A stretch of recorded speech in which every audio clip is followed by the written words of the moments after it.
Hello and welcome to my one-woman show where I sit in my parents' garage and I talk about books. Thank you so much for being here. It's a pleasure as always to have you, and if this is your first time around these parts, feel free to sprinkle a little love on the subscribe button. And also, I recently hit 2,000 subscribers.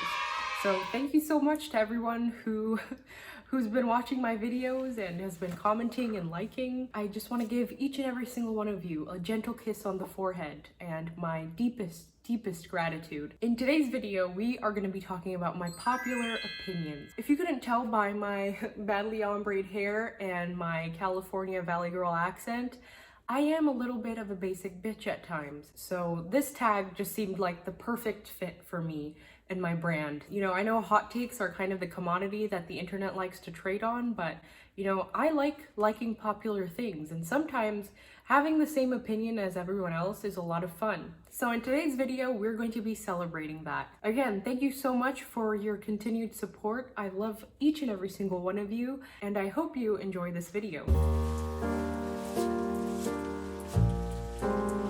If you were walking down the streets and you asked just a random passerby if they knew who Robin Hobb or Realm of the Elderlings was, they probably wouldn't know. But within the fantasy community, the sort of insular community of fantasy fans, Robin Hobb is a behemoth, and for good reason. The Farseer Trilogy is probably her most popular series of books, and it's the first installment in the overarching Realm of the Elderlings series, and this trilogy is just so beautiful. It's a coming-of-age story about a bastard named Fitz, and it's just about his trials and tribulations, and boy, are there so many tribulations and trials for this poor little guy, and it is heartbreaking and complex and so human.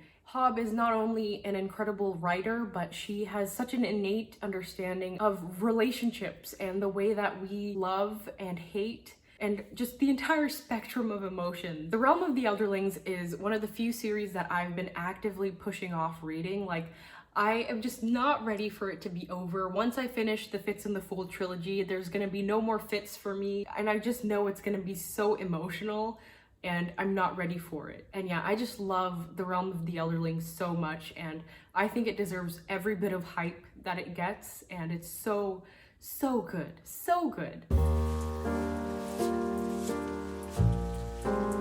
This book, I think, got a lot of buzz on r/fantasy when it first came out, I think, and ever since then I haven't seen a lot of people talking about it on BookTube or Book Twitter or anything, and it's The Goblin Emperor by Catherine Addison. It is a standalone fantasy, and if you read a lot of adult fantasy, you know how rare and precious a good fantasy standalone is. This book follows the character of Maya, and he's like 8th or 7th in the line for the throne. So basically, even though he is technically royalty, he's like, no one ever expects him to actually become king. So he's kind of treated very badly, not to mention the fact that he is half goblin and half elvish. He experiences a lot of sort of fantasy racism from the elves, who kind of look down on the goblins. As it turns out, one day all of his brothers and the emperor himself end up dying in an airship accident, and so Maya has to ascend to the throne and become emperor. And the novel follows Maya on his, sort of tumultuous journey as he becomes emperor, and all of the sort of political machinations that he has to navigate. I really enjoyed this book. I always have a soft spot for the underdog, so I was rooting for Maya all the way through. And if you're like me and you're not a huge fan of action scenes and you kind of just like the political juicy drama, this is the book for you. I had a really hard time answering this question because I read a lot of adult fantasy, and just being honest, adult fantasy cannot do romance well to save its life. Like, for every good romance, there's like 10 that are just weird, creepy, gross, and I'm just like, was the author supposed to put this in? Like, did they just forget to take out this weird sexual fantasy of theirs and they just like left it in? Like, what's going on here? Like, I really did not want to read that. That being said, I did recently read The Midnight Bargain by C.L. Polk, which was really good, and I would describe it as like Bridgerton meets demonic possession meets Pride and Prejudice 2005. The setting is a fantasy setting, but it is still very much influenced by like the Regency era Victorian London, if you know what I'm talking about. The main character Beatrice wants to be a sorceress, but in this society only men can do sorcery. And in the sort of classic Pride and Prejudice plot, her family wants her to get married to a wealthy man so that, you know, they can pay off their debts, and then her younger sister can also get married to a wealthy man.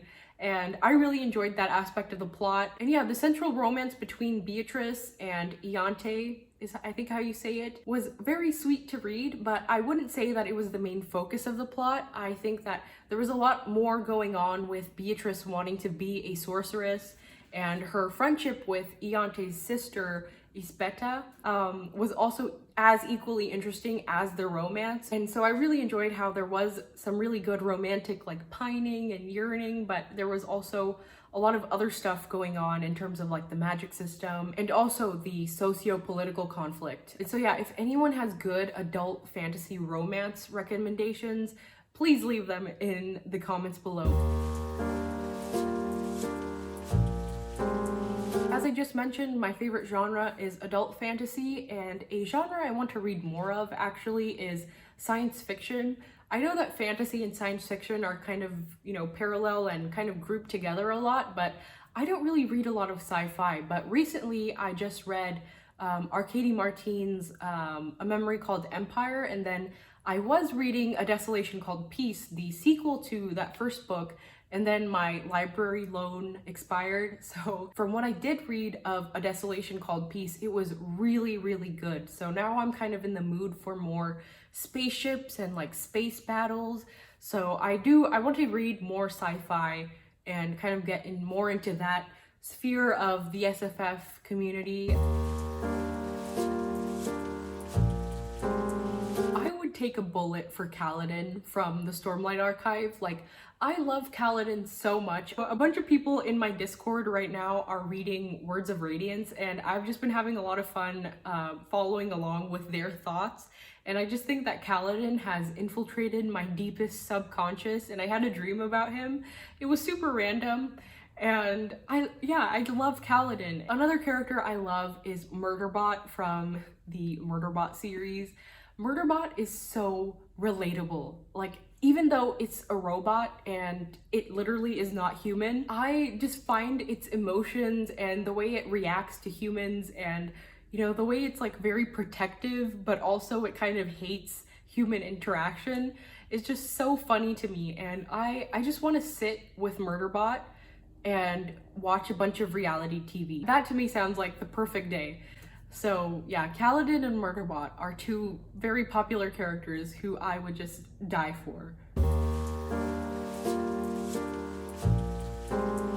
Okay, to be honest, I answered this question before in another tag, and I said that an auto-buy author for me was Brandon Sanderson, which is such a lie. I only own 3 Brandon Sanderson books, and I didn't even buy Rhythm of War when it came out. So I don't know why I just lied in that video, and I was like, yeah, Brandon Sanderson, I guess he's an auto-buy author. But the honest answer to this question is I don't have an auto-buy author.